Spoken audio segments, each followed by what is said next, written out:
Hello friends, मैं मोहन कुमार स्वागत करता हूं आप लोगों को अपना प्यारा YouTube channel English practice with Mohan में। फ्रेंड्स, आज की क्लास में हम लोग एबल टू के कॉन्सेप्ट के बारे में सीखने वाले हैं। तो जो भी अब तक का पीछे क्लास नहीं देखे हैं, आप लोगों से रिक्वेस्ट है कि पीछे क्लास जाके जरूर देख लीजिएगा। क्योंकि मैंने सभी टॉपिक, सभी कॉन्सेप्ट जितना हो सकता था वो सब कुछ हम बताए हैं। और ये आज की क्लास में हम लोग जानेंगे किसके बारे में, एबल टू के बारे में। तो एबल टू का यूज तीनों टेंस में करते हैं, पहले हम वो समझ लेते हैं, उसके बाद हम लोग जानेंगे कि इसका जो है एबल टू का यूज कहाँ पे करेंगे। तो एबल टू का यूज जो है ये तीनों टेंस में किया जाता है। जैसे प्रेजेंट में इजेमार के साथ एबल टू का यूज होता है। उसके बाद पास्ट में होता है, पास्ट में वाजवर,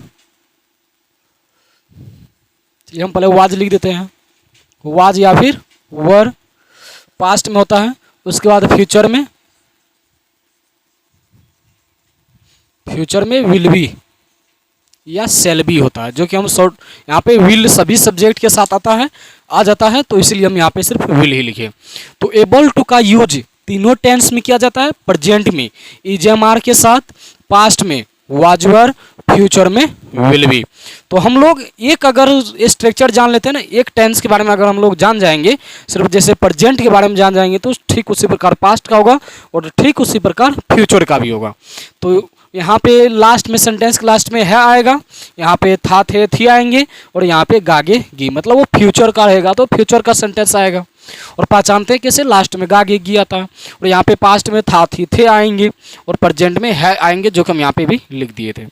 तो क्लियर हो गया आप लोगों को कि एबल टू का यूज भी तीनों टेंस में करते हैं, प्रेजेंट, पास्ट और फ्यूचर, जो कि हम यहाँ पे वही लिखे हैं।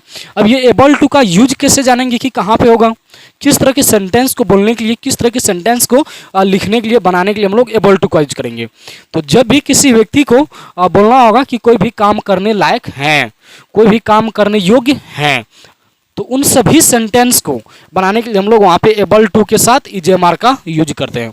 अगर यहीं पे हम बोल देंगे कोई भी काम करने लायक था, योग्य था, उसके एबल टू के साथ, यानी वाजवर जो है एबल टू के साथ हम लोग पास्ट में यूज करेंगे। अगर कोई भी व्यक्ति कोई भी काम करने लायक होगा, योग्य होगा, तो उन सभी सेंटेंस को बनाने के लिए हम लोग फ्यूचर टेंस यानी विल बी के साथ एबल टू का यूज करेंगे। तो उम्मीद करते हैं कि ये सभी कॉन्सेप्ट आप लोग समझ गए होंगे कि एबल टू का यूज कहाँ पे करेंगे।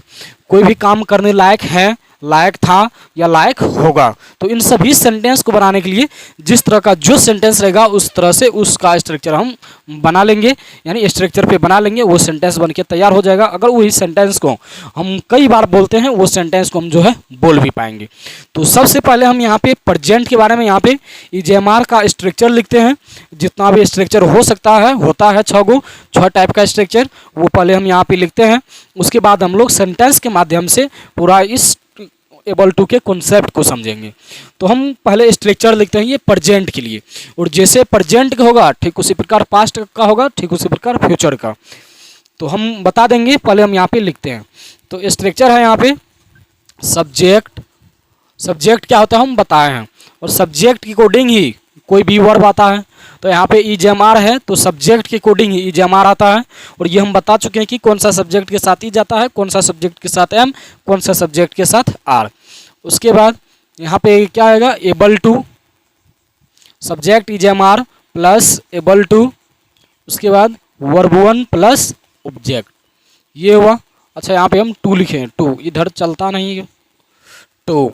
उसके बाद इसका नेगेटिव स्ट्रक्चर होता है सब्जेक्ट, इजेमार के जस्ट बाद क्या करेंगे, हम नोट लिख देंगे, is am are plus not able to verb one object, ये हो गया नेगेटिव स्ट्रक्चर।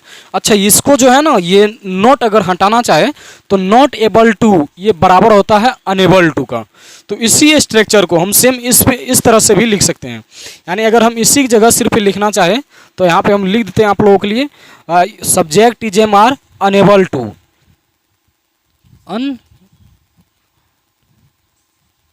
Enable to. क्यों? क्योंकि नॉट एबल टू बराबर होता है किसका, अनेबल टू। तो यहाँ पे अनएबल टू भी लिख सकते हैं, subject is am are unable to verb one object.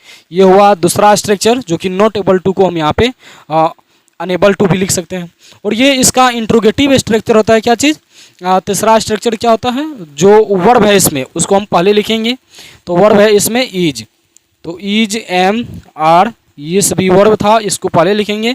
और सब्जेक्ट के बाद यहाँ पे क्या है, सब्जेक्ट, तो हम सब्जेक्ट लिखेंगे, यानी वर्ब के बाद सब्जेक्ट, उसके बाद यहाँ पे हम एबल टू लिखेंगे, एबल टू वर्ब वन, उसके बाद ऑब्जेक्ट, और ये व्हाट का चिन्ह देंगे।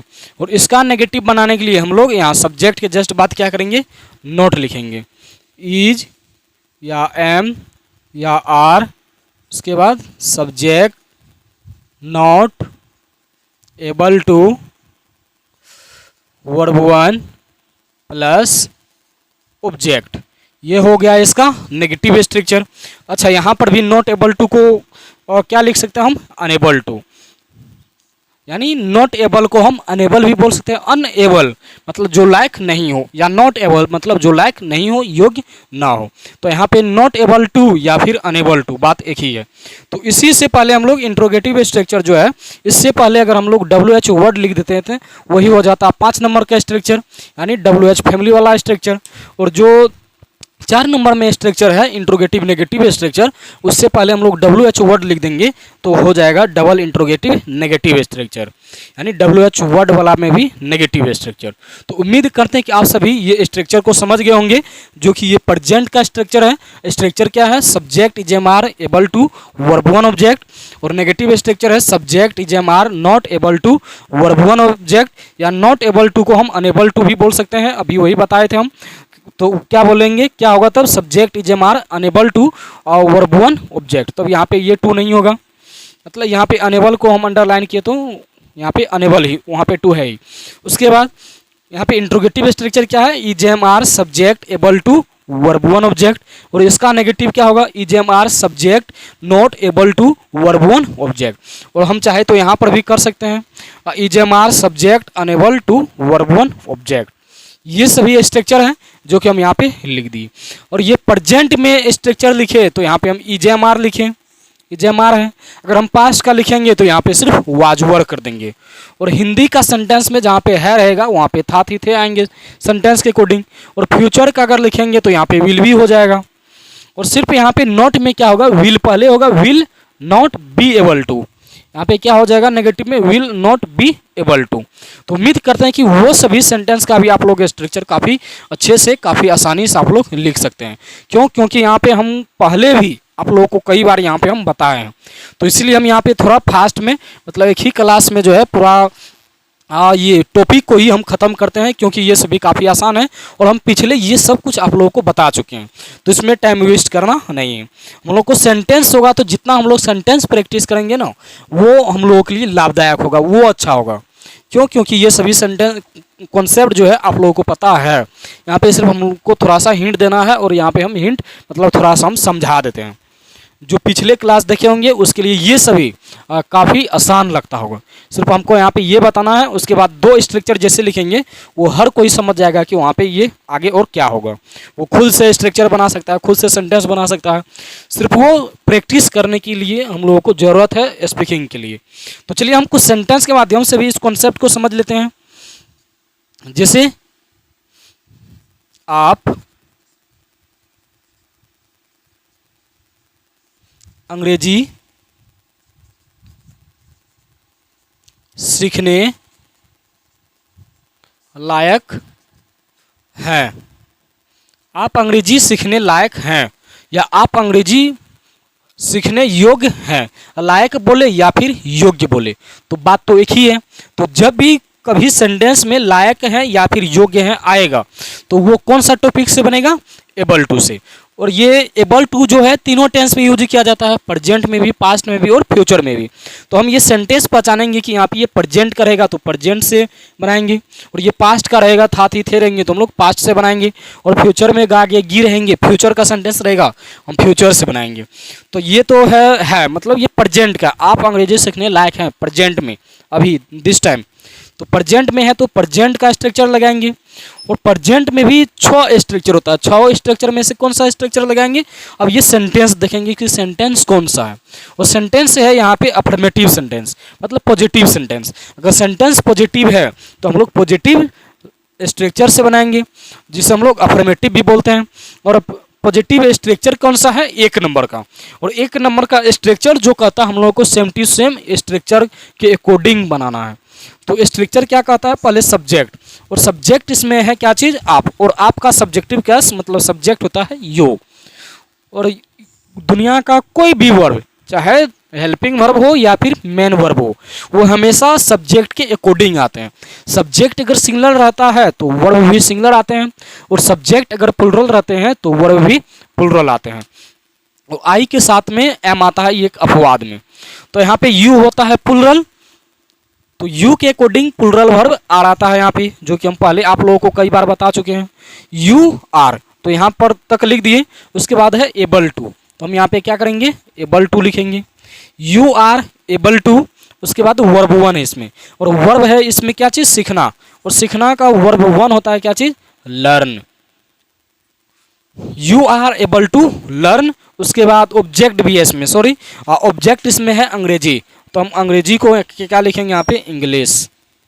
You are able to learn English, आप अंग्रेजी सीखने लायक हैं। जैसे अगर इसी को हम बोल दें मैं अंग्रेजी बोलने लायक नहीं हूँ, अगर यहाँ पे हम मैं की बात करें तो आप लोगों को तो हम बोल नहीं सकते, इसलिए हम खुद के बारे में बोल दिए, क्योंकि मैं भी नहीं जानता उतना कुछ अभी। मैं अंग्रेजी बोलने लायक नहीं हूँ, तो यहाँ पे क्या हो जाएगा? आई, और आई के अकॉर्डिंग यहाँ पे क्या आ जाएगा? एम, और नहीं वाला सेंटेंस मतलब 2 नंबर का structure, I am not able to speak English. अगर हम यहाँ पे नॉट एबल टू को अनेबल भी बोल सकते हैं, I am unable to speak English. अगर इसी सेंटेंस को अगर हम इंट्रोगेटिव में पूछना चाहें, क्या आप लोग पढ़ने लायक हैं? क्या आप लोग पढ़ने लायक हैं? तो are you able to read, ये हुआ। क्या आप लोग समझने लायक हैं? तो are you able to understand. मतलब जिस तरह का सेंटेंस रहेगा उस तरह के हम लोग सेंटेंस को बनाएंगे, उस तरह से स्ट्रक्चर को लगाएंगे, उस तरह से टेंस का यूज करेंगे, उस तरह का टॉपिक का यूज करेंगे। जो भी टॉपिक रहेगा वो टॉपिक, तो जैसे एबल टू, जैसे गोइंग टू, अबाउट टू होता है, लेट लेट्स होता है, वांट वांट्स होता है, हैज टू हैव टू होता है। ये सभी टॉपिक खास करके इंपॉर्टेंस है, और ये सभी है काफ़ी आसान, जो कि आप लोगों को लगता भी होगा। और काफ़ी सारा टॉपिक हम बेसिक सब कराए भी हैं, और काफ़ी ज़्यादा टॉपिक हम लोगों को बचा हुआ है, जो कि हम लोग इस तरह से हम लोग करते हैं। तो जो भी आप लोग चाहते हैं इंग्लिश को बोलने के लिए, सीखने के लिए, या इंग्लिश का कॉन्सेप्ट सीखने के लिए, इंग्लिश का डर खत्म करने के लिए, ये सभी कॉन्सेप्ट को अगर सीखना चाहते हैं काफ़ी अच्छे से, तो आप लोग मेरा चैनल को सब्सक्राइब कीजिएगा, और अपने दोस्तों के पास शेयर जरूर कीजिएगा, क्योंकि हम इसी तरह के कंटेंट, इसी तरह का वीडियो आप लोगों के लिए लाते रहेंगे। जितना मुझे आता है, जितना मैं जानता हूँ, मैं आप लोगों को सिखाने का प्रयास करता हूँ। तो आज की क्लास में इतना ही। उम्मीद करते हैं कि आप सभी ये समझे होंगे, और हम लोग नेक्स्ट क्लास में पढ़ेंगे गोइंग टू, अबाउट टू, जिसे इजेम यानी B+2 इन्फिनेटिव वर्ब भी बोलते हैं, जैसे यानी इजेमआर टू या फिर गोइंग टू, अबाउट टू, ये सभी का यूज है, जो कि हम लोग कल की क्लास में जानेंगे, यानी नेक्स्ट क्लास में जानेंगे। तो आज की क्लास में इतना ही, हम लोग मिलते हैं नेक्स्ट क्लास में। Thank you.